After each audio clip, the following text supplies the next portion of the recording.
When I stepped out onto the porch, I felt like I'd come home. I was standing in my dream. I had been preparing for this for the last 10 years. I'd learned to can, make soap, ferment various foods, and decluttering and decorating the cottage. I'm sharing with you here on my channel.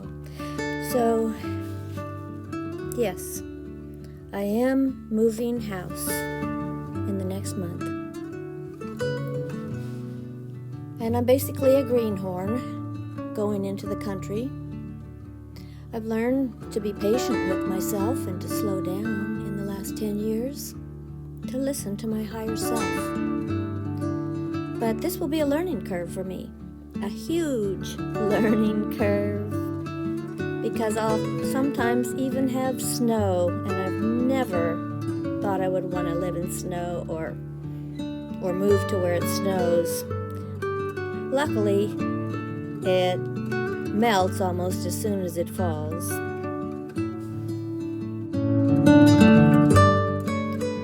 I like to cook my fruit until I can smell its essence.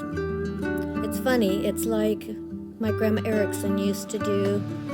It's like you cook it until you can smell it. And I've been cooking that way for a while now. And I think that's what I would call intuitive cooking, using all of your senses.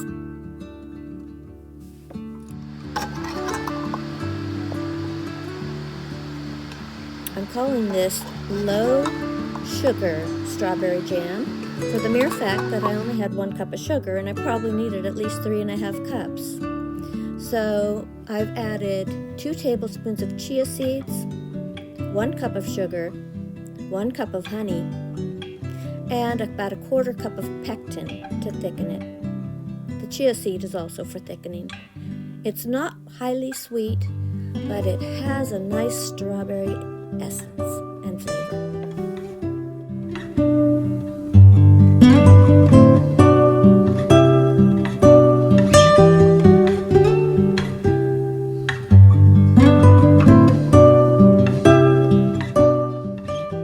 Whenever my grandson comes to visit, he asks, "Mom, do you have any jam for me?"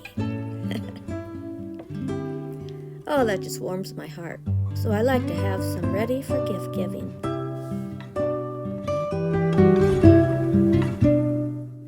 Spring is a time for new starts. I happen to be moving, but the birds are singing, the plants are coming up, and the animals are having babies. Welcome, spring.